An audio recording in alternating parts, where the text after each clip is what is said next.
We're doing several things today. In the morning, we're going to be talking about the report that I've written that has been released as of today and is available on the web. You've got handouts with the link. Some of you have printed copies. If more of you want printed copies, we can make more. Then we're going to be talking about impact more generally. So to start today, I suppose we should take care of a few housekeeping matters first. We are recording today's events for later webcasts. It's not being live streamed, but it'll be for later webcast. If you're asking a question and you don't want to be recorded, when the microphone goes around, it's not for amplification, it's for recording into the webcast. So just don't use the microphone when you ask your questions, and then you won't be recorded on the webcast. So if you object to being shared on the web. Also, over on the board there, this hash OII impacts 11 is a hashtag for the day if any of you are Twitterers out there and would like to start tweeting about what you hear today. If you want to do that live, there's information on the wireless network. Also on the this little sheet you got has it on the back if you're having trouble connecting to the network. I'm sure someone can help you get going on that.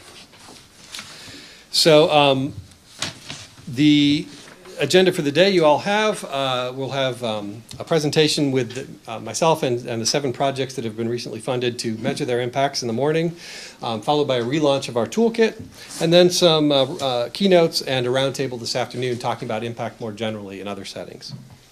So let me get started right away and tell you a little bit about the background to how this particular report and these projects came about. In 2008-2009, JISC had a call that they put out on measuring the usage and impacts of their Phase 1 digitization program. This was a series of 6 projects that they funded in the sort of 2006, 2007, 2008 timeframe to do digitized collections, to digitize their collections in various areas.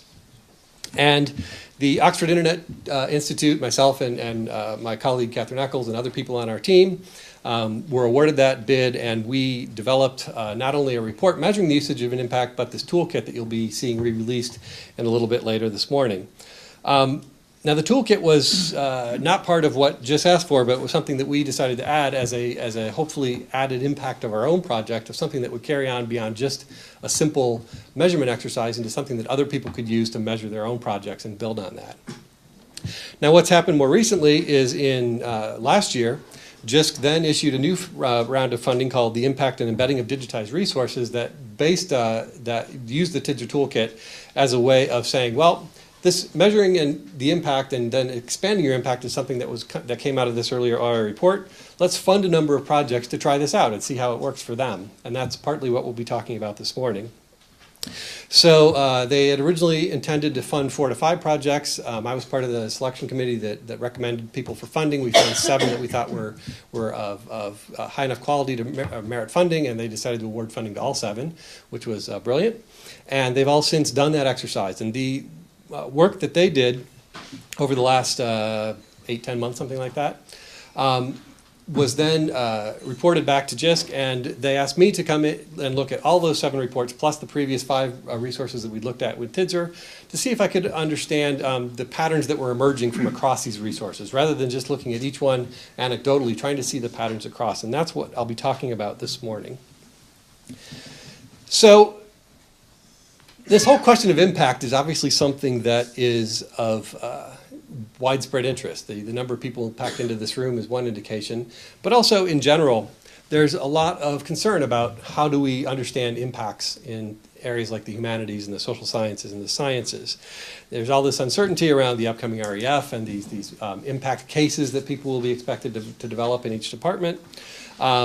Increasingly, funding bodies, including the ESRC and the AHRC, are requiring pathways to impact as part of the grant proposals that are being put together. And there's general calls from government and from the public and from everyone else about accountability for the money that's being spent in the higher education, further education sector to develop resources and to do research and so forth. And this has led to a lot of uncertainty because people worry. There was some exchanges in the THE earlier this week about people's worries about being quantified and having everything boiled down to a simple number. And one of the central lessons of the toolkit and our work, and that we try and reinforce time and time again in our publications, is that a single number will never tell the whole story. And as you'll see this morning, we've recommended a whole range of quantitative and qualitative measures to try and get a bigger understanding of the kinds of impacts, not one impact, but the kinds of impacts that any given resource is having. And these can be big impacts, and you'll see some examples from this morning of hundreds of thousands of users using a resource, but can also be a resource that's used by relatively few people, but they are doing interesting things with it that is enabling them to do new research, new kinds of teaching, new kinds of learning. So it's having an impact on a smaller community. And in our mind, these sorts of impacts are equally important and equally useful for understanding the kinds of impacts you're having. Now, in this second round of funding that JISC did to help projects measure their impact, they also had funding for projects to then use that information to embed their resources more deeply in the communities they were trying to serve. And when I have all the projects come up at the end of my talk, we'll be having them reflect about that whole process as well. So, the report is called Splashes and Ripples, and I'll return to this, this theme a couple times during the morning. When I was reading all these reports, as I was going through all the project plans and their impact reports from several months ago and then their final reports from recently, it occurred to me that the kinds of impacts we're seeing, some are big splashes that are making a big splash in the pond, are quite visible and obvious. Others are ripples in the pond. They're not. It's clearly not a becalmed lake that we're looking at. There's lots of things going on, but some are bigger than others. And the trick is to understand both kinds of impacts and to see how we can make some of the ripples develop into bigger splashes using the techniques that various projects have developed. So that's the little background about JISC, digitization, and impact. Now, what I'm going to do briefly is I've got representatives from each of the 7 projects who are recently funded. I'm going to, rather than me describe the 7 projects, I'm going to ask each of them to very quickly, in 2 minutes each, so we don't take up all the time, tell you what basically the project is, the resource is about, what it's used for, and so forth. They're all going to come back at the end of the talk and sit up here with me and reflect more about the process of having done their projects and learning about impact and embedding. But for now, they're just going to describe the project to each of you. So I've got a little title screen and a screenshot here from each, and if I could ask each representative to just quick stand up where you are and tell the group about what it is your project is about. So first we have Paul Conte from A Vision of Britain Through Time. I work on the Great Britain Historical Geography project, which created A Vision of Britain Through Time. And basically, it's a website that shows the history of places in Great Britain between 1801 and 2000. At its most basic level, it's a collection of geographical surveys, including maps, statistics, and descriptions, all located in a single place. You access it via a place search, which you type in a place name, and it will give you historical boundaries, detailed administrative unit histories, historical narratives, including journey accounts and descriptions of places, historical maps and statistics from the census, elections and other places. We see it as an open access scholarly reference resource. It's presented in an easy to find and easy to use way, and it's structured in such a way that any internet search will land on the relevant page. Great, thanks. Next we have Bruce Tate talking about British History Online. Good morning, my name is Bruce Tate. I'm the project manager of British History Online, the digital library of core medieval and early modern sources for the study of Great Britain. And we're based at the Institute of Historical Research. All of our materials on the site are double rekeyed to 99.9% minimum accuracy, because that we identified at the initial part of the project is the minimum level at which historians will begin to trust digital sources and move from the offline world to the online world. So having got that trust, having won that trust over a number of years, we launched in 2003, and I hope you can see that trust in the level of usage of our resource. In the 12-month period to last September, there were just over 17 million page views and almost 4 million visits. And we have a comprehensive set of user statistics going back many years. So we enjoyed being part of this project. Great. Next, Yvonne Howard from HumBox. Hello. HumBox is a bit different from the others in that it's a community repository, and it's for open educational resources. It's intended for teachers and learners, and it covers a whole breadth of humanities subjects. And it's not as big. It's not as big as some of the ones you've just been hearing about. But It's one of the family of the EdShare repositories, and we've started off building these whole idea of having teaching learning repositories 2 or 3 years back. In 2010, we had 5. We had 7 more in 2011. And we've been particularly looking at HumBox. Right, so what were we doing? What was special about what we were doing that was different from, let's say, the ordinary archive repository, or not that they're all ordinary, but some of the others? What we wanted to do was really reimagine what people were going to, how people were going to use them. Not for a whole lot of already digitised resources, but for using their everyday teaching materials. Things that are going to change over time. Things that you have a look at again next year and say, oh, I could do something new with this, and change it. So these aren't fixed. They're things that move as people change their ideas, as people come and take some resources, remix them and reuse them for other things. So we wanted what you can, not to be able to read about a resource, but to actually see it, to be able to use it online, inline, as soon as you open the page. We wanted to lower the barriers for you putting your own stuff there as a teacher or a learner, so that hardly any metadata, hardly any, but we will work out as much as we can for you. What we wanted to help people do was give people tools that they could appropriate for themselves to collect and organise and work with their own materials. And we wanted to help people collaborate, to build high-quality, peer-reviewed open education resources. So from a standing start in a year, we got 1,400 high-quality OERs in the first 12 months and 450 users. And these are things that didn't exist before. This is new things. Okay. So, having got that, now, so the original funding for HumBox finished more than a year ago. So what's happened since? So we're older and wise, we've done the exciting things, and now we're looking at what does it all mean. So what we want people to do with teaching, open teaching and learning materials, is to reuse and remix them. So they're not fixed in time. You inform what you're doing by looking at other materials out there, reusing them in your own work. So are there any barriers to that? Is there anything, are we not providing tools that support that activity? And what we were doing through this survey was trying to pin down what's going on. How can we help people come along to a repository like this, not come along on massive training courses, but be able to understand it simply, offer patterns of use for people to help them make the best out of it. And one of the things we wanted to do is, what's been the impact of having these resources and having a collaborative community repository?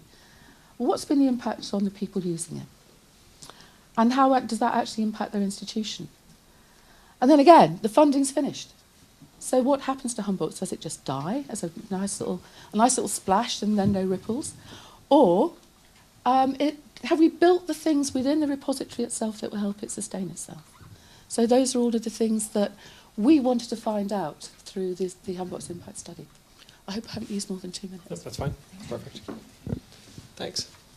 Next, the Crime in the Community project, which looked at Old Bailey Online. They're sharing over this. Sorry.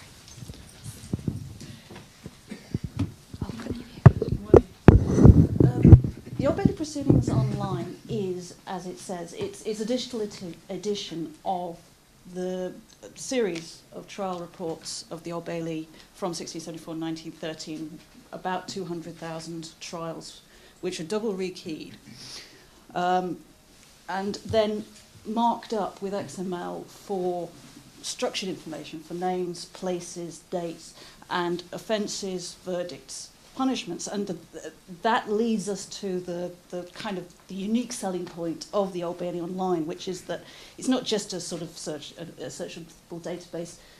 You can search for offences, and we have a kind of statistical search for all of those offences, verdicts, outcomes over that 250 years or so, which is one of the kind of the key things that's used. It's used for in teaching and research. We have also a lot of background pages. It has been a very successful project since its launch in 2003. We estimate about 18 million visits, and it's also inspired a radio, series of radio programs last year called Voices of the Old Bailey, which is being done again this year, and the drama Garrow's Law. But with all of that success, we didn't really know too much about the details of what kind of impact it was having, what sort of people were using it, and what the experiences they were having from it. So that was kind of the purpose of the Crime in the Community project. Thank you. Great, thank you. Next, DTraces, which is about the Siobhan Davis replay site. Sarah Watley. Thank you. Hello. Siobhan Davis replay. It's probably one of those projects that's made a very big splash in a very small pond, because it's so far the only digital dance archive for dance in the UK, and probably the only one worldwide that's strictly speaking an archive. So the resource is a collection of Siobhan Davis, British choreographer, her work, her career. It's principally moving image, still image, as well as a lot of text-based material.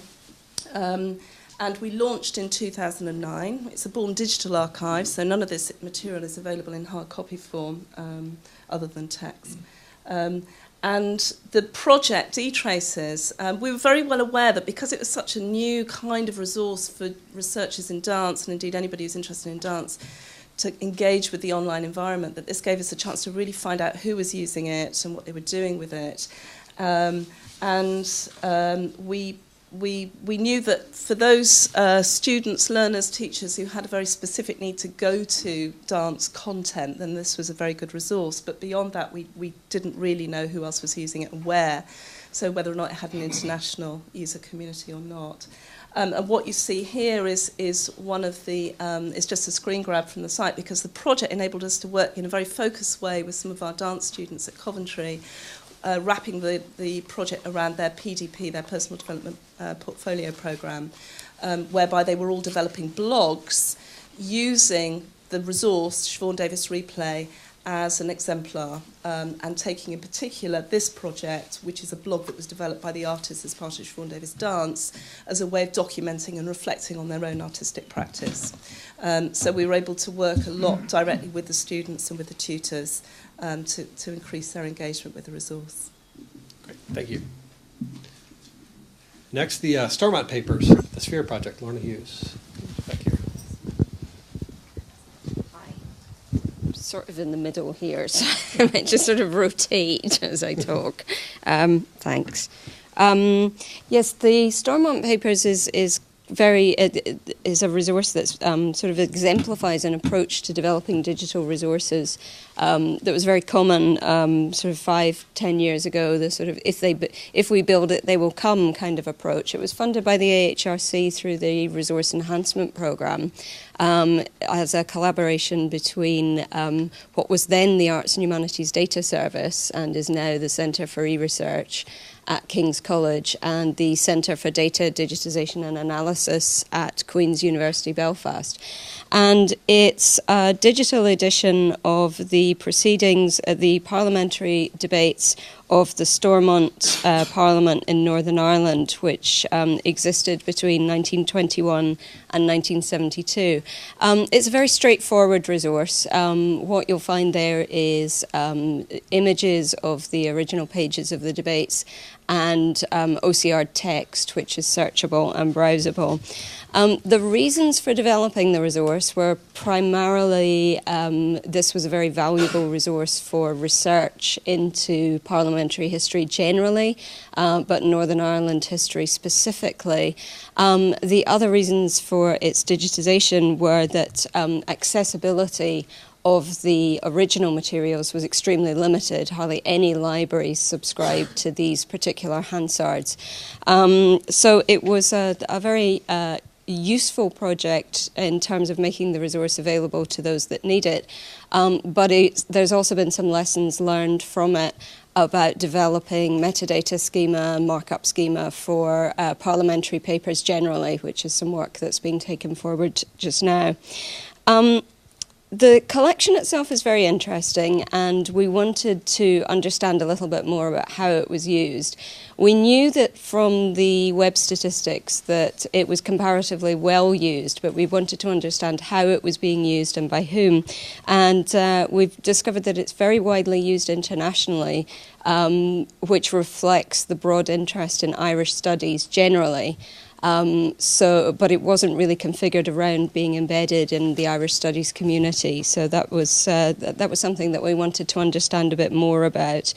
The other thing that we wanted to be able to document a little bit better was its use by non-academic audiences, and we know that it's being used by politicians, researchers, parliamentary researchers and the media within the contemporary Northern Ireland Assembly, where it has quite a big impact there. And we wanted to just understand a little bit better how it was being used by these kind of communities. So that's the original resource, and the Sphere project investigated some of these and other questions. Thanks. Great, thank you, Lorna. And then last but not least, the University of Oxford podcasts, Ron Wilson. Right, yes. I'm from the Listening for Impact project based in the computing services here in the University of Oxford. We differ slightly from the other projects, I think, in that we're looking at an activity that the university undertakes, not a specific resource. So we're looking at the impact of podcasting as it happens at the university now. Principally, and the thing most people will have heard of is Oxford's activity on Apple's iTunes U portal, where at the moment, having checked this morning, we occupy either 3 or 5 of the top 10 positions for downloads or collections, depending on how you look at it. So, and we had 10 million downloads since we launched there at the end of 2008 up to March 2011. But as well as iTunes U, our stuff is also made available via other things. So we have a web portal called Podcast Oxac, and we also have the mobile Oxford portal, which makes these podcasts available. So we were looking at various different sources of digital resources and what impact they had. And we also differ in that we have this commercial partner, Apple, which drives huge amounts of traffic to us, as I've pointed out, but also kind of mediates our contact with our audience largely because they're responsible for promoting certain things they think we'll find interesting. So that was an interesting and I think slightly different thing about our project. The other thing is we had huge quantities of data to analyse. We get huge numbers of hits and we generate enormous web data log files that are difficult to process, and we have complex questions to ask of them. So we had to do some tool development in order to solve that problem. We have a widespread audience. We didn't realise quite how globally widespread until we started doing the analysis during this project. Most of our hits, it turns out, or the country which accesses our resource most is China, which we didn't know until we did this. And of course, compared with the other resources mentioned here, we have a very wide subject breadth that covers everything that the university talks about, really. And so, yes, we went about doing data analysis. We did some surveying of audiences. We went to the academics who'd created these resources and asked them for the feedback they'd been receiving. And we developed some new tools as well. Excellent. Thanks to all the projects. And we'll bring all of them back up here at the end to talk more about the process of the main things that they learned in having measured their impact and engaged more deeply with their audiences. Let me also mention the 5 projects we previously did with TIDSR. I don't know if we have anybody from these projects here, but this, I won't describe these in detail. You can go look them up. The 18th Century Official Parliamentary Publications Portal, which used to be called BOPCRIS. BOPCRIS now covers other things as well. The 2 British Library projects, one, their 19th century newspapers and their archival sound recordings. A project called HistPop, which is the historical population reports. And then the Wellcome Medical Journal's back files. There's descriptions of all of these in the report. They'll come back up during today's presentations a bit as well in terms of some of the things that our lessons from studying those brought forward. But one of the things I wanted to mention in terms of these previous projects and the 7 today is one of the things that we suggested when we did these. JISC commissioned us to study these 5 projects, and we did it. We sort of did the work for them of looking at their impact and talking to them and interviewing people for them, which I think was a good piece of work. We encourage you to read that report as well. But in some ways, by having the projects do these things themselves, it's more sustainable over time. Rather than saying you need to contract somebody like the OII to do this for you, the toolkit said you can do this yourself. And that's why I'm so excited to see these 7 projects having done it themselves. And then my job in coming at the end was just to try and tie all these things together to see what they've done. So one of the things that is true of these in looking at synthesizing the evidence is some projects have better access to their own data than they were necessarily willing to give us as outside contractors. So for instance, if we look at the methods used, you'll notice that analytics weren't available to us in the right-hand side here. From the button, these are the TIDSR projects. We weren't able to get analytics for any of the projects because they either weren't willing to install Google Analytics and they didn't have it, or they weren't willing to give us their log files because of institutional policies and so forth. Versus all of the projects, and the only reason there's not a dot by Oxford is because, as Rowan indicated, they had to build new tools of their own. They couldn't use something simple like Google Analytics, so they've done other things with log files. But they've all either had analytics or log files or both available to them because they are the project originators. And I think this is a real advantage that people have in using these tools to study their own projects. And as I said, this is also a more sustainable activity over time. Now, I'm not going to talk about these individual methods in detail now. We'll return to a number of these methods when we talk about the toolkit in an hour's or so time. But they are sort of roughly grouped into a bunch of quantitative methods that look at numbers and measures of downloads and things. These are the things that most people tend to think of when they think about impact, is can we have a series of numbers? But also this much more qualitative set of measures, doing analysis of who's writing about your resource or who's blogging about your resource. What kind of things can you find out from having focus groups with your users or doing interviews with your users, or looking at who's referring to your website, not just the numbers of links, but who's referring to your website. And so all these qualitative measures also give a much more richly understood idea of the kinds of impacts that your project may be having. And as I said, we'll be drawing on these methods through the day, and we'll be talking about them more in an hour or so. So, some summary statistics that came from the different projects. You can see the specific numbers aren't as important here as understanding that there are different scales that we're looking at in terms of the number of unique visitors per month, the number of page views, and some of these numbers are empty because they don't make sense for that resource or weren't reported or so forth. But you can see that we can just get some general pictures, that some are very well visited, as Rowan indicated. The podcasts get 30 million plus accesses, which isn't necessarily comparable to the other numbers because an access involves multiple sort of bits of a file being downloaded. But it's a heavily used resource. Similarly for British History Online, millions of page views and hundreds of thousands of users each month. So if you look at it strictly from a numerical perspective, you can say, well, these clearly are having an impact in terms of numbers. But we still don't know much about what kinds of those impacts those are. What are those numbers made up of? Where are they coming from? So this simple number shows you a little bit of understanding of how much is coming from the UK and elsewhere. You can see that sort of an average is around 3/4 for many of the British history resources have a lot of traffic from the UK.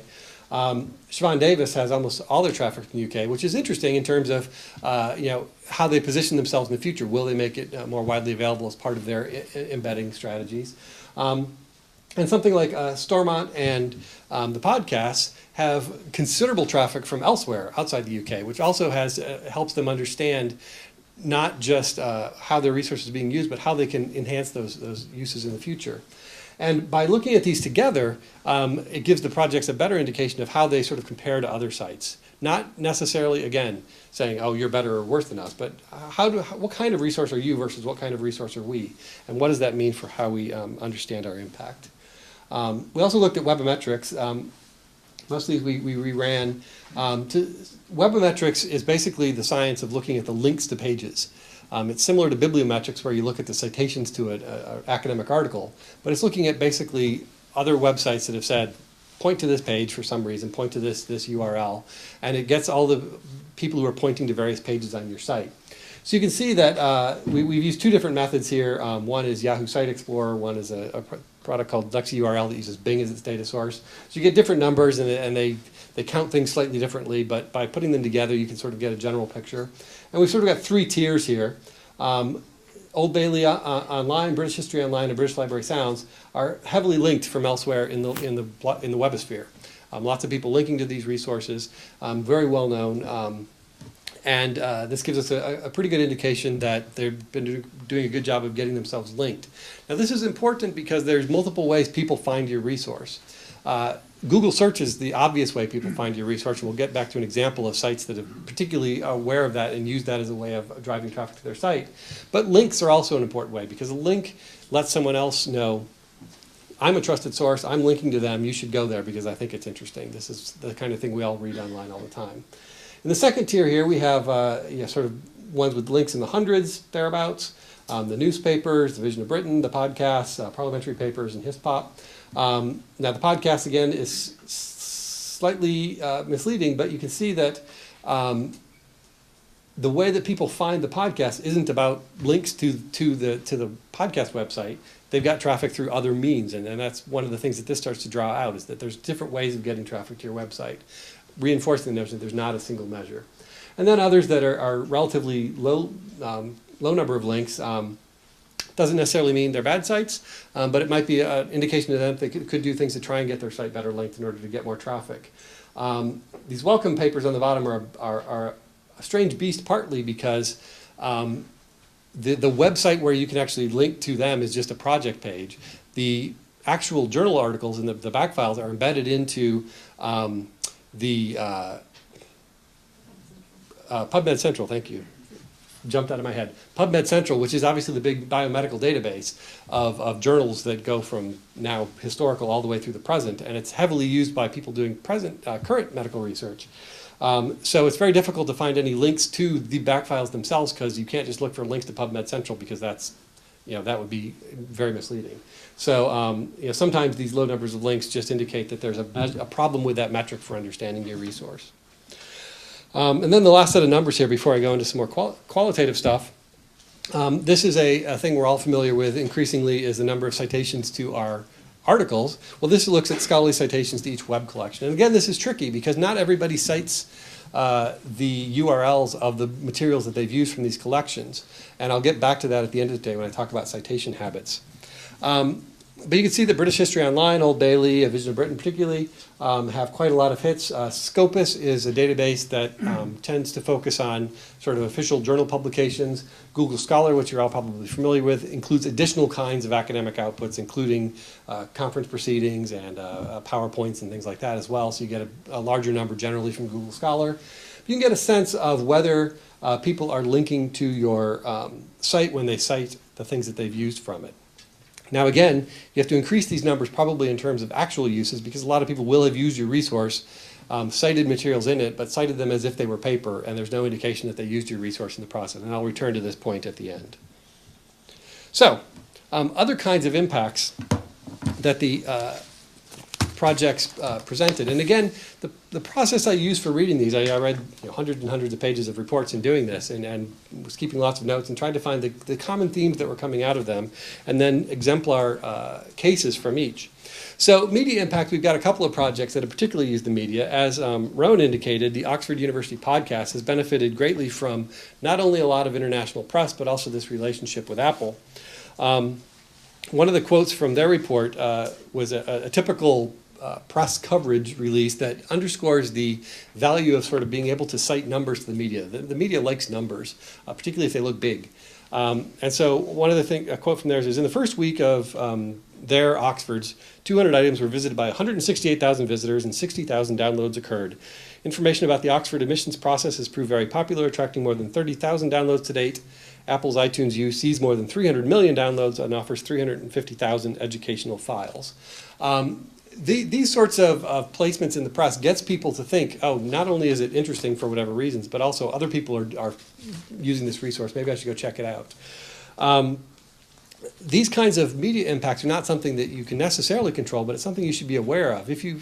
One of the advantages that you may not think about all that often of being a digital resource about humanities topics in Britain is Britain's a natural home for this. There's a public interest in humanities materials, in history, and other sorts of things. That's not true in every country. I mean, as you can tell from my accent, I'm not a native Briton. I'm from America. And that is not the case in America. If you're in America, there's not a natural constituency that's as large a proportion of the population for historical materials as there is here. And because of that, there's an opportunity to engage the media if you're presenting things that are of interest to the public who's interested in these sorts of things that might not be available if you were in other countries. Now, a number of the projects, again, returning to iTunes U and the Oxford podcasting, have clear evidence that when they get media mentions or when they get considerable new media coverage in a particular place, they get lots of increase in their traffic. When they were launched in China in 2010 by Apple, the traffic increased dramatically, and they were able to see this in their materials. Now, one of the lessons that a number of the projects brought out was that it's not just enough to get your stuff advertised, but you have to then be able to make use of those new visitors, get them to stay at your site, not just to come once and sort of stay for 5 seconds, look around, and then leave.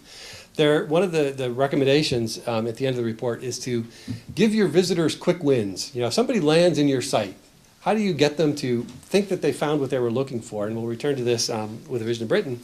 But also then to look around and find other things, you know, that might be of interest to them, because they had a reason for coming there. They landed on your site not by accident in most cases. And this is one of the things that doing these sets of impact measures have helped the sites determine for themselves. There's not a single answer. It varies by site. But how can you get them to see things that are going to make them stick around? Now,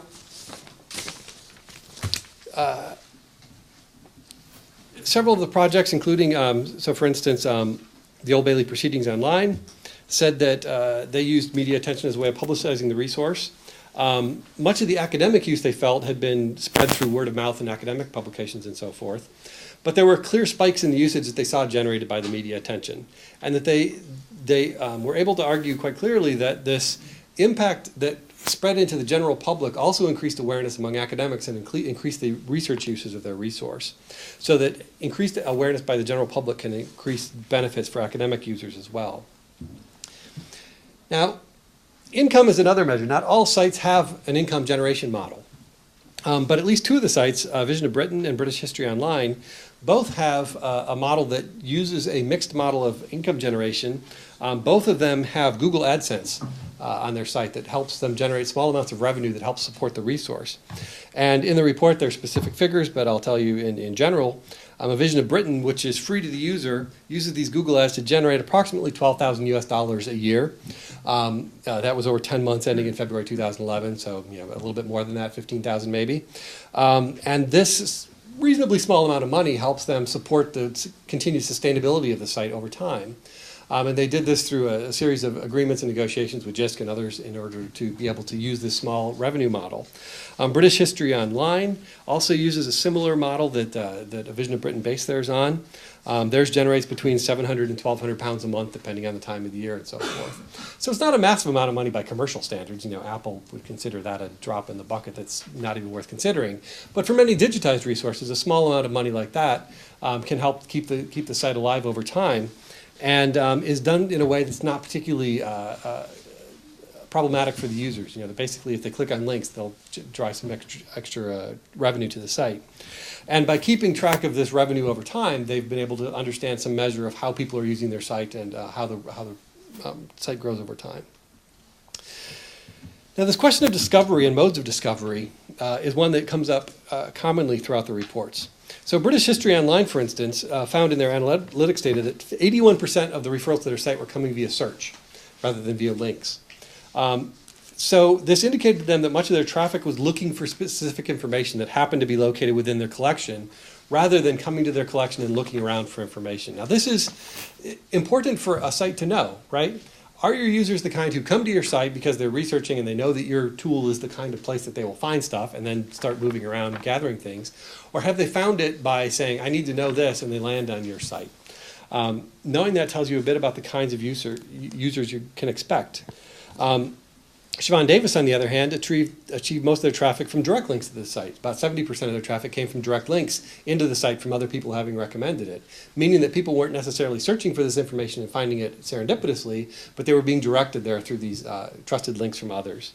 And this lets them know a bit more about how they can use this reality to expand their impact. A Vision of Britain is worth mentioning here because they paid particular attention to the ways in which users discover their resource. Now, rather than land on the home page and navigate through the site, the way that they found most people come to A Vision of Britain is by looking for a geographically specific name. They'll look for a search term that includes a place. And they'll land then on that page within the A Vision of Britain website about the place. And in knowing this about their users, they, in a redesign that took place 2009, were able to redesign their pages so that any page that you landed on via this method would be a natural place for you to start. That you would be able to see where you landed, why you landed there, what the context was, find out the information about what you were looking for, but then also be able to navigate to other parts of the site that were related to your interests.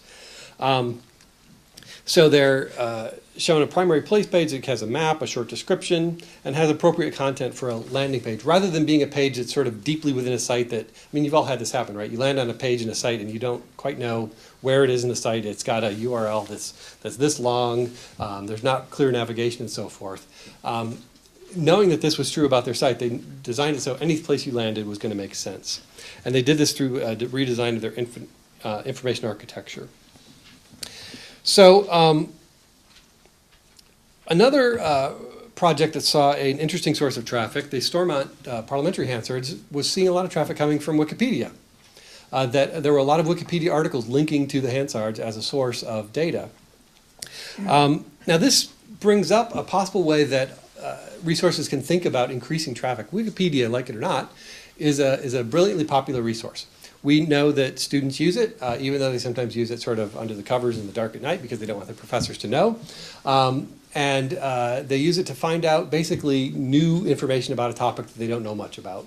When they're given a new topic, they don't know where to go, they'll go to Wikipedia, they'll read the general information, they'll look at some of the links, and they'll start following those. Knowing this, and knowing that some of your resources have material that would be well linked to material in Wikipedia, can encourage you not to sort of go out and spam Wikipedia with all your links, but if there's appropriate material in Wikipedia that you could encourage your users or you yourself to go in and enhance with material that cites your collection, that's another way to get some traffic to your website through people who are looking for the material that is that you're able to provide. Now, this whole question of teaching and learning is one of the things that is quite central to what JISC is interested in, is how do we expand the impacts beyond research into the general public, but also into teaching and learning. And there's this notion that the students today are all digitally savvy, these digital natives who know how to do everything with technology. There's been plenty of reports that showing that's a one-dimensional view of the young, that they've got a lot of electronic devices, but actually when it comes to things like information retrieval and searching for information, they're not actually that skilled until they're taught how to search for and evaluate information. So several of the projects have particularly focused on trying to embed their resources into the teaching and learning process. One of the most obvious, and a project I quite enjoyed reading about, was the Siobhan Davis project that used the Siobhan Davis replay site as a way to embed the practice of professional dancers and dance choreographers into the understanding of how students saw themselves through these personal development plans. It's quite an interesting report to read this because it's very different from the other resources. And the students were not only presented the website, but the professional dancers were brought in and showed how they document their notes about their dance, their performances, and so forth over time using resources, Siobhan Davis Replay or other sites like it, and then were told to do a similar process for themselves that the professionals were doing. And this is a point that I'd like to return to a couple of times, which is that when you talk about training, how do you get students interested, how do you get the public interested in it? Authentic examples of doing things is much better than technical descriptions of how to click on a site. Technical descriptions of how to click on a site may be necessary if you've got something that people need to do, but it's not sufficient. You need to have ways that people can say, oh, that person looks like me. They've done something that I find interesting. I'm going to follow a similar path. This this resource is a good way to do that. And the students using Siobhan Davis were clearly becoming more reflective about their own selves as dancers through this process of building these plans. Old Bailey Proceedings Online also found that once these materials are available online, that the course uses, the teaching and learning uses, expanded beyond what you might originally think of as people using the Old Bailey Proceedings. They said there's lots of courses using on the topic of crime and criminal justice, for instance, but also... Alistair's bringing up the lights. Now is it too dark now? Anyway, I think it got darker than it was originally. That seems about more like it was. Okay, I can see my notes again. So the Old Bailey Proceedings were found that not just crime and criminal justice courses, but lots of other courses that were using the materials as primary sources. Other histories courses, other particularly methods and skills courses were starting to use the Old Bailey Proceedings online as a source of material for their coursework. Oxford University podcast also drew a lot of attention because of the free and easy availability of the teaching content that's available on there. Comments on the, quote, excitement and clarity and the exemplary and passionate delivery of the lectures on the podcasts really demonstrated the enthusiasm that students both here at Oxford but also around the world had for the resource and continue to have for the resource. Now, features of a collection that can make teaching fulfill, the resource fulfill particular pedagogical needs are quite attractive to teachers if you can make things that make the teachers' jobs easier. For instance, Old Bailey Proceedings report that, quote, some teachers use the statistics function, which is built into the site, as a way to introduce students to quantification in a way that's unscary, is the word that they used. That many of the history students who they have would find quantification not necessarily a natural set of skills, and the tools that they built on Old Bailey help students understand the quantified aspects of what's in the material in a way that seems relatively simple. Histopop interviewees pointed out the same effect, that people were able to explore materials much more early in their careers. Now this is something that I've written about in multiple places.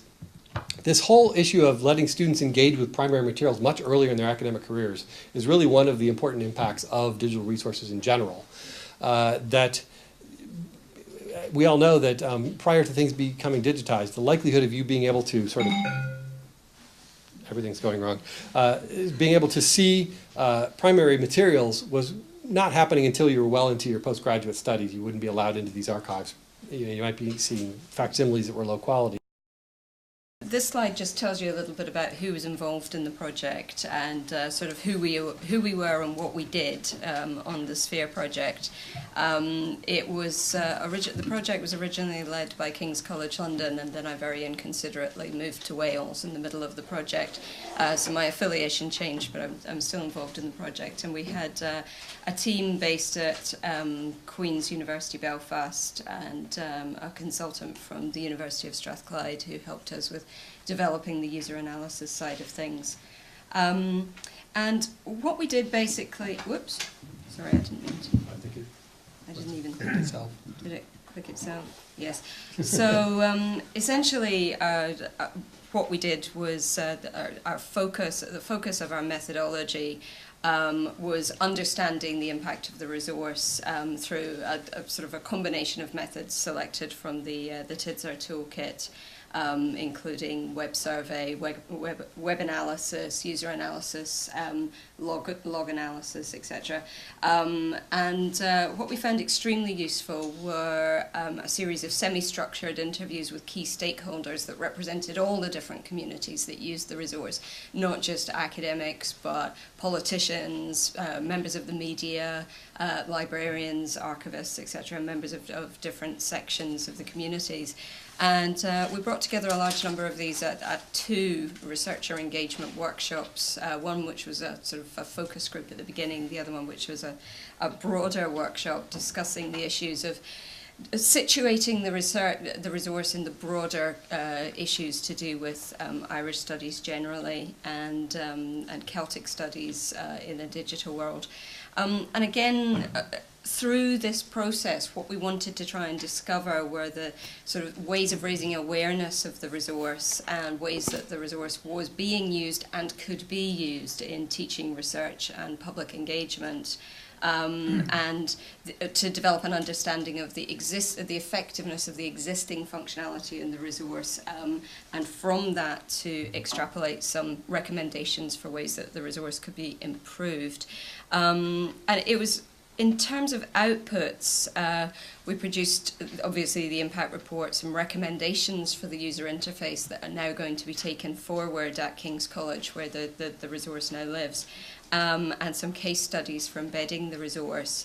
But I think one of the things that, for me personally and for the group overall, has been incredibly useful is the use of the TIDSR toolset as a sort of transferable methodology And it was interesting to me too, because it was a methodology that worked very well for this humanities resource, where, you know, we tend not to think of ourselves as, you know, sort of counters of things, or, you know, sort of understanders of technical issues, but it worked very, very well, and the combination of the methods worked very well.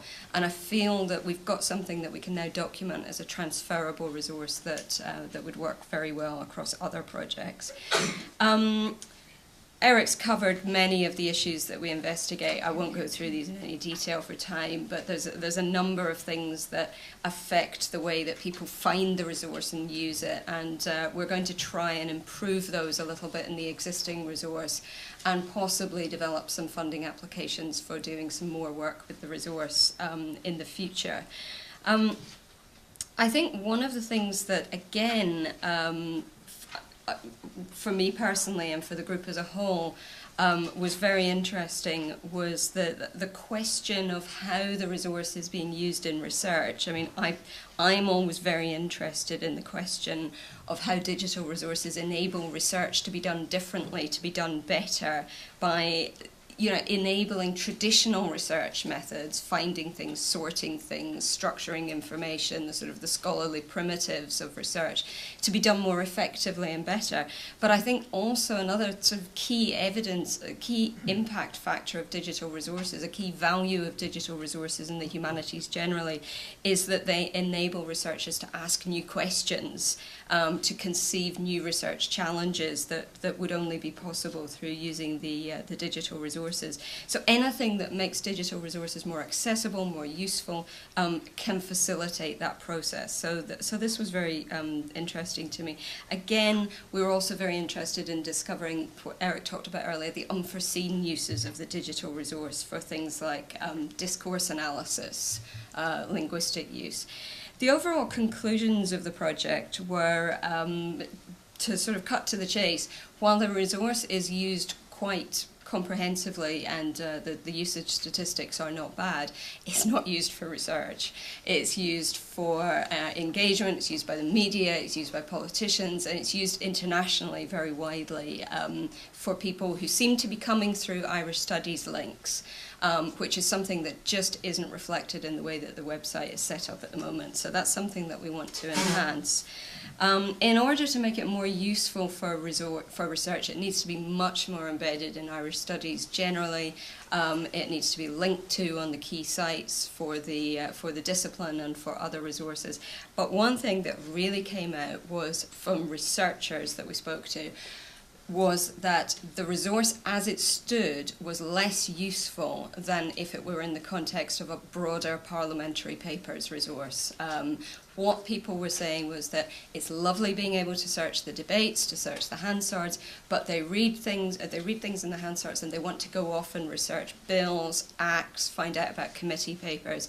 So it was very interesting because, again, this is the digital resource is an argument for additional resources that need to be created in order to make this fully effective for research. And again, overall, I think what was really a finding from the project is that something that the people who were involved in the development of the original resource wish they could have done this sooner. And strategically, it would be really useful, I think, if a recommendation of all the projects overall is that funders sort of try and build in this kind of process into the development of projects generally, or even make available some funding to do this kind of exercise after a project's been launched in order to increase its impact and use. We found that this funding allowed us to assess the impact of the website, and we found it was very successful in two ways. In popularity, the general number of users has continued to grow, and we've got an increasing number of people revisiting the site after they've been for the first time. And it allowed us to analyse why. This was three reasons. It was easy to use and to find the data that you want because of the structure that we employed. There's a wealth of different information in a single place, and it gave access to digitised historical material that wasn't available before. The other success was the income generation, which we achieved via licensing, commercial partnerships, and advertising, which we, although it's not huge amounts, it's still enough to support our hardware maintenance costs. We found that it's very hard to get feedback from our digital users. And our qualitative analysis showed that we need to do more to engage our academic users. Initially, the site was envisioned and funded for lifelong research, lifelong learners. And although there's a vast amount of scholarly research behind the site, that's not always obvious to the people when they just land on it. We know that academic people are using the site because they send us emails, but we lack other evidence. We've not got very much citations in journals, and there's some of our data is available from national data repositories. So we have stuff at the UK Data Archive and the UK Borders Service at Edina. And what we found was that although a lot of the academic community know about our data at these resources, they're not associating the data behind Vision of Britain with the data at these repositories, even though it's the same data. So going forward, we're going to provide a blog instead of a news item on the website so that we can get more immediate feedback from our users. We already have a mailing list, but we wanted to do something that was more immediate. We're going to try and target our marketing more at the academic community that we want to encourage. This funding has also enabled us, we're going to provide download facilities. So we're going to provide historical maps, historical boundaries, and place-specific statistics. So a user can find information about a specific place, for example Oxford, for a specific year or range of years on a specific topic like population or industry. And this is something that's new and hopefully will encourage more academic use. Thanks. I just wanted to revisit some of the questions we were asking ourselves. So HumBox had been there for about 2.5 years now, right from the very, very start. So one of our intentions at the start of building HumBox or any kind of teaching and learning repository was to encourage reuse of resources, and not just reuse in terms of take this resource and use it again as it is, but take this resource and repurpose it for your own use. Take a number of resources, decide which bits of it you want and repurpose those to make a new use, so that resources have a long evolutionary life rather than just one that's fixed in time. So are there barriers to that? Were we able in the original repository to provide the kind of tools and services that made that easy for people to do? We also wanted to find out how we can help people understand patterns of reuse so that they could make their own minds up on their own learning designs. We also wanted to know what the impact was on the institution and on the community. So the HumBox is intended for teachers and learners throughout in a whole set of humanities subjects, but spread throughout the whole of the UK, not just based at the University of Southampton. And typically you find that if you're in a particular discipline, you may have much more in common with somebody 200 or 300 miles away than you do with somebody down the corridor, if they're not in your discipline. So how do you enable, in a digital way, to allow that community to build, to improve itself, and to have a way of disseminating and sharing their work? So that should have an impact on the institution where you work, because you're going to improve how you're teaching, how learning is going on in your institution. But how does it support the community itself in terms of growing it and making it build? And the other thing is, we've all been recipients of funding. We know that it's very exciting, we get money, we do lots of work, and then the project finishes. In most cases, it's very difficult, unless you can be embedded within an institution, to keep that project alive or to keep that resource alive. In a situation where it's not one institution but many institutions, and it's mostly people within institutions who are in the HumBox, how do we sustain that? How do we make them want to keep coming back? What do we have to do? Right. How do I make this go? Spin the mouse wheel. Okay, spin the mouse wheel. Okay. So, the things we did to actually find this out, we're lucky, we've made the teaching and learning repository ourselves. It's based on ePrints, lots of you may have heard of it. And we've got a lot more analytics tools than just Google Analytics. We've built our own ways of measuring and tracking what's going on. So we did a mixture of finding out what our users were actually doing, and then we asked them what they were doing. And we asked them about the effect that they were doing, using a typical online survey. And HumBox users are quite responsive to filling in surveys. They're very good. They do tell us what they think in great detail. Okay. They enjoy what they do, which is really, really good. So, if you look at what we were able to find out about the impacts of HumBox on its community, one way through our online survey, we found that at least 20% of them had refined their resources as a result of comments from members. So that's one thing you can do in the HumBox. If you see a resource, you can make a comment about it. Okay, if you're a member of the community, you can comment on a resource. That information is available to the user.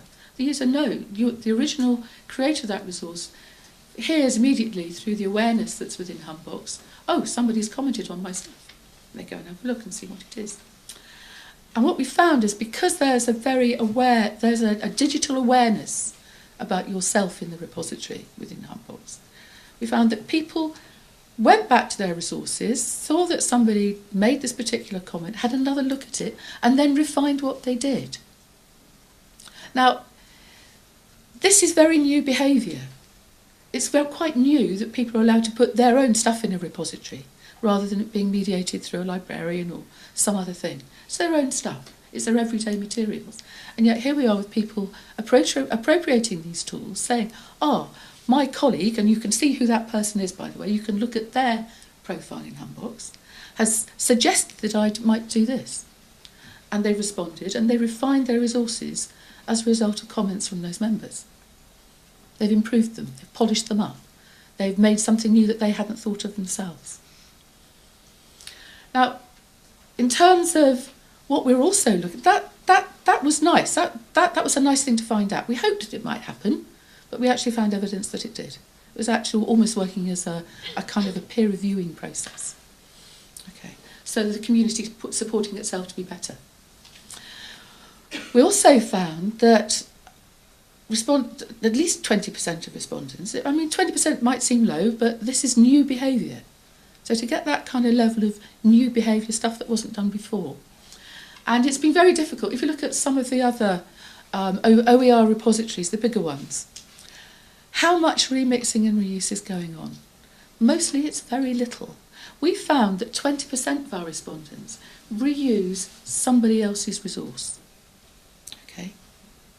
And half of them don't just use it as it is, they take that resource, whether it's a video, a picture, a worksheet, some other things, and they remix it into their own resource to make something new and put it back.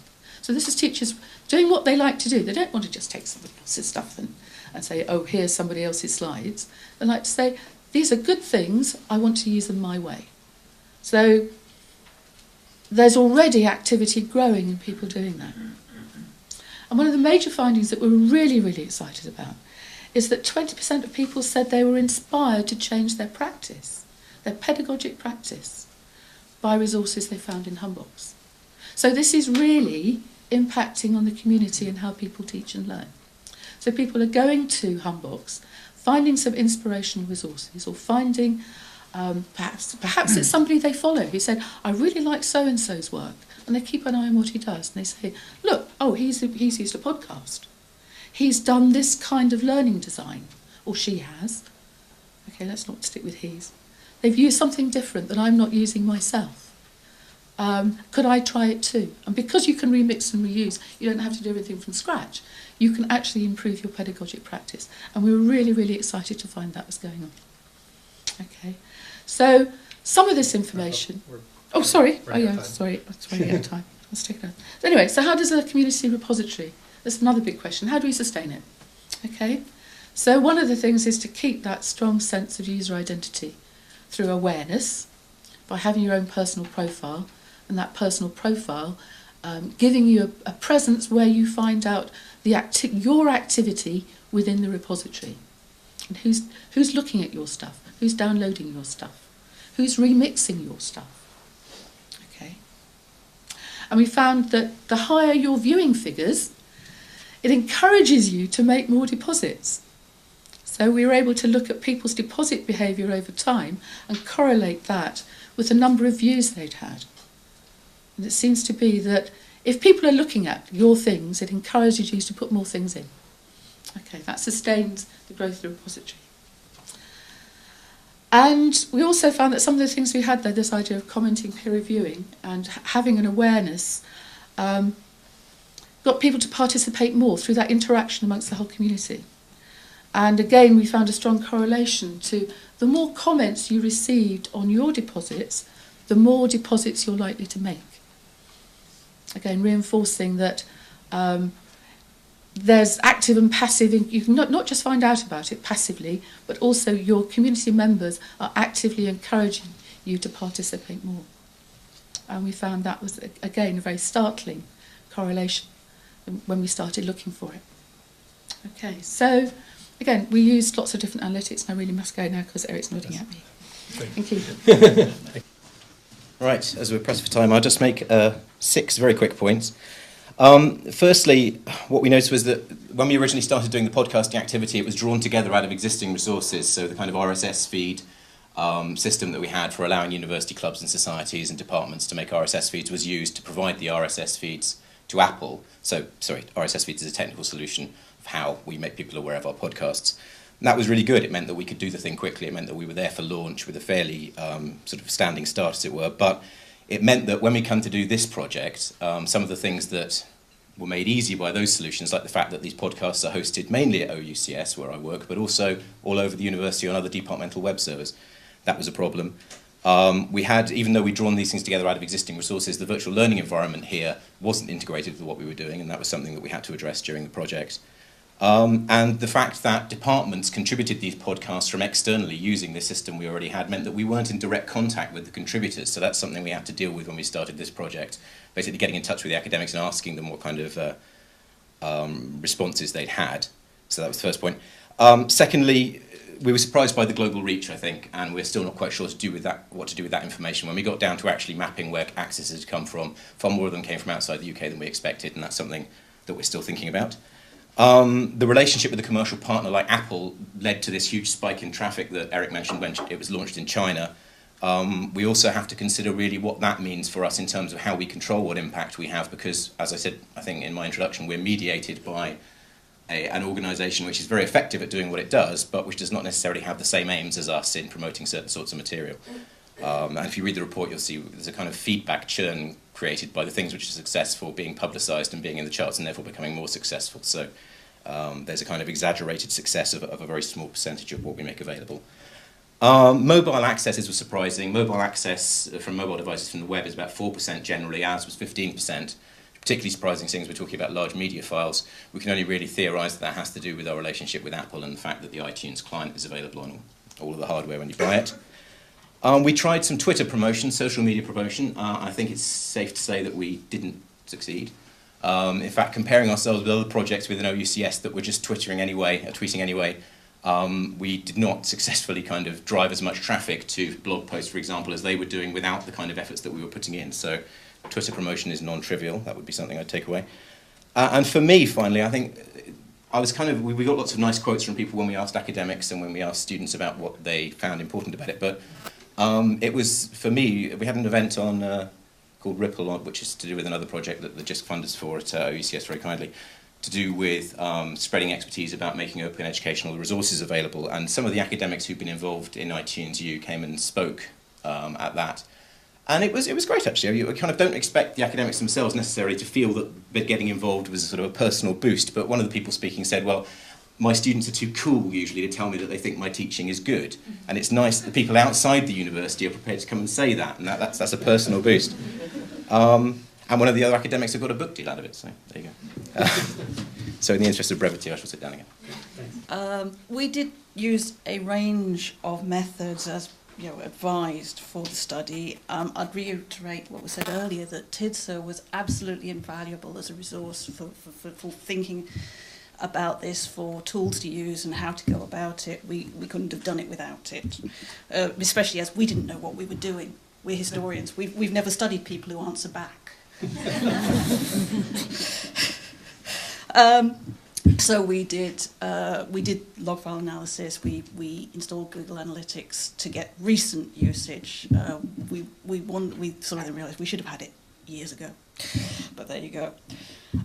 We did an online survey. We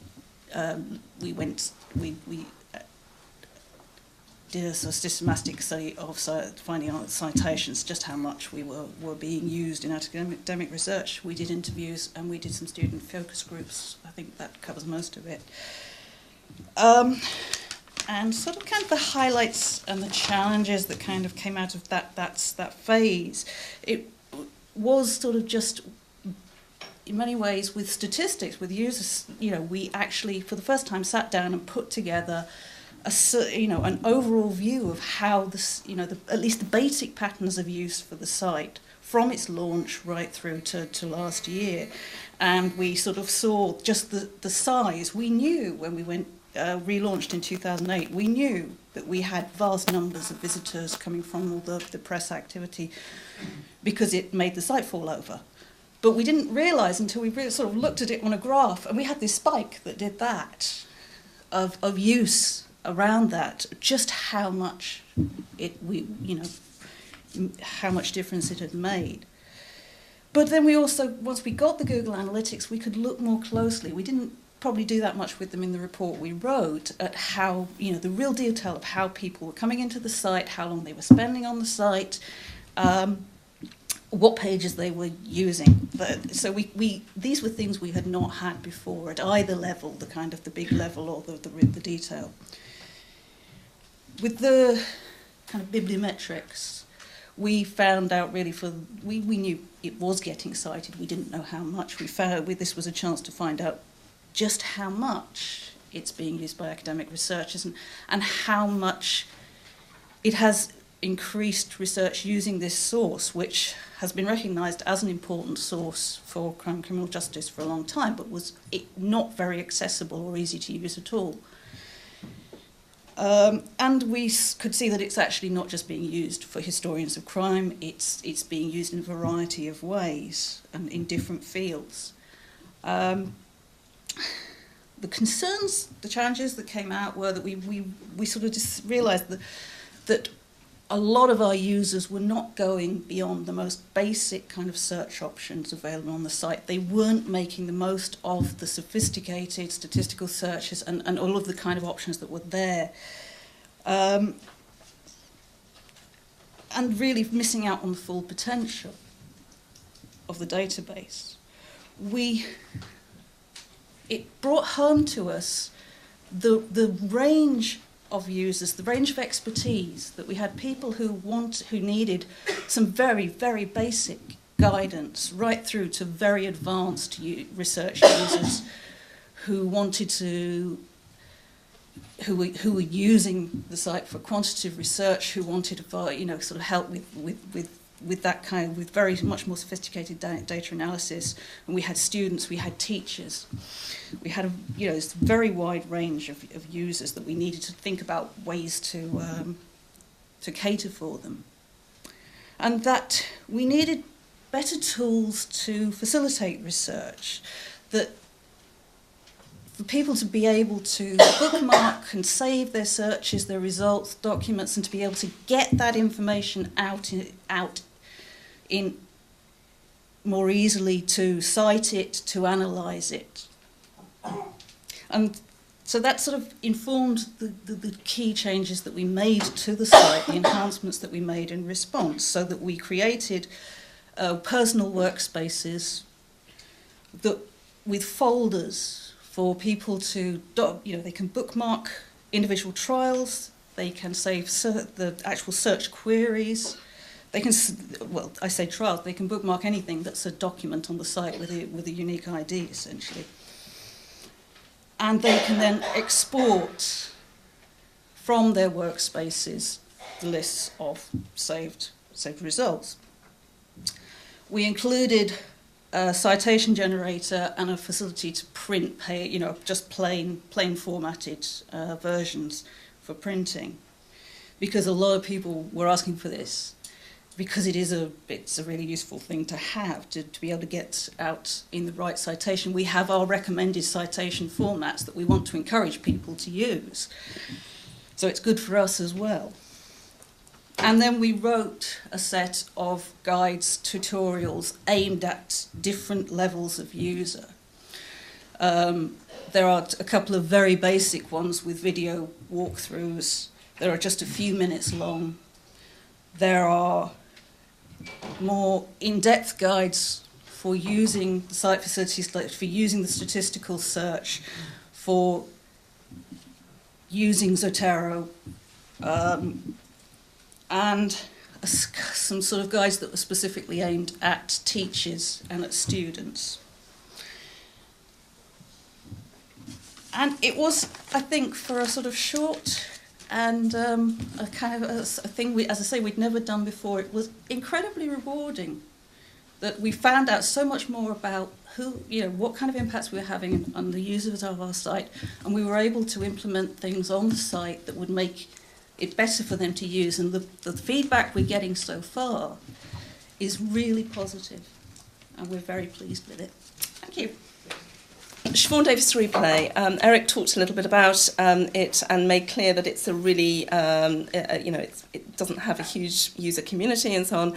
And what we realised, having launched in 2009, and I should have said it was funded by the HRC, is that we had some big challenges, because it wasn't just about enhancing the site, but it was about trying to, in a sense, encourage more people to think about the online environment as somewhere that they could arrive, they could get some value from that, and they could do things with it. We're also very mindful that our user community is not just the research community, or indeed the teaching and learning community, but also the artist community. So we were looking at how we could think about broadening our user community.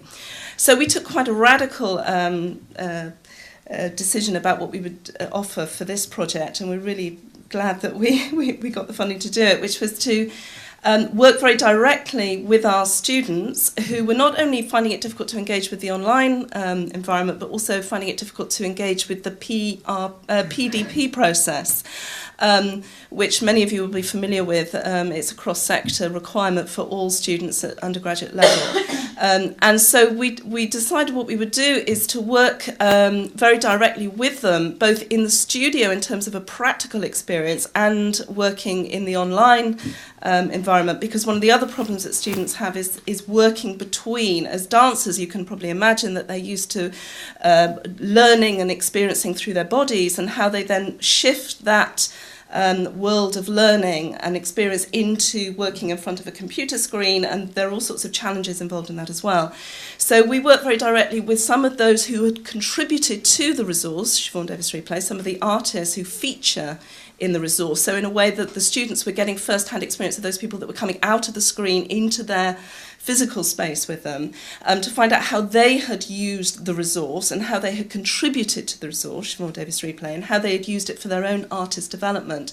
So the students were not only able to work directly on screen and build their own virtual scrapbooks, which is one of the tools that they can use in the resource. So they were working with it to create their own journeys through the resource, but also then developing their own journeys through the studio, which then became documented as a reflective process and became a blog which mirrored one of the blog sites within the Siobhan Davis Replay. So it was multi-layered, and it meant that there was a much greater excitement about what this resource could do. And it did have ripple effect, because our own project blog then was reaching other educators, other researchers within the dance and performing arts community, who were then coming into the blog site for DTraces and thinking, That's an interesting process. So rather than thinking of Siobhan Davis Replay as an archive that's simply about one choreographer's work in one very specific arts practice, it then became a model for many others to think about that as a process for not only archiving one's own work, as self-archiving, but how then you think about the documentation process of a living, performing art in the online environment. So it hit a number of, it was a very small and very beautifully formed project, and I should say that one of the other benefits of the project is that we worked across the institution, which I think all of us within the team, working with the staff from the library, from our e-learning unit, as well as teaching staff, research staff and technical staff. So it was a very nice kind of cross-institution collaboration as well. So thank you, JISC. Hi, I'll try and keep it brief. Really, I just wanted to look at the breadth of benefits which our participation in this call has had. The Institute of Historical Research, the organisation behind BHO, after this project really gained a clearer direction in its mandate for facilitating research online. British History Online itself now has a formal and hopefully bulletproof case for sustainability, which is timely. The indications are that academics, especially those working remotely, have welcomed the opportunity to tell us which potential new functions would be most helpful to them. There's no shortage of opinions out there and no shyness in coming forward either. Librarians can now publicise our work by pointing their students to some of our new how-to screencasts. So do keep in mind the intermediaries between you and your user base. Analysts such as Eric can now look at patterns across the whole field and give context to the trends that we see, but only from one part of it, which is another part of another area of interest to the IHR. And for content owners who now have evidence-based reasons for implementing service provision features which users feel are standard or even optimal. Great. So I'm aware we're cutting into the coffee break, but I wanted to give the opportunity, if anybody from the audience has any particular questions, particularly for the resource providers. This is the opportunity to ask them. If you have questions for me, you can ask them. There's other opportunities later in the day. So focus your questions for any of these about what the impact in their process of going through this. So yes, in the back there's a question. Yeah. Can you explain what your figure for numbers of links was? Because I don't quite believe the figure for Vision of Britain. Well, 7,500 links in Wikipedia for Vision of Britain. It could be a method of the tool that was used, but this is one of the reasons why we encourage sites to do this for themselves. That particular number was derived by me using some tools. But this is one of the things, if sites do this themselves and understand the numbers, you can say, well, this makes sense or doesn't make sense. So if you want a start, an asterisk put next to the number, we can I'll explore that later. Yes, another question in the back. I wonder what people found their experience was of the impact of collaborations with other projects. So impacts of collaborations, any volunteers to talk about how it's collaborated with other projects? No volunteers.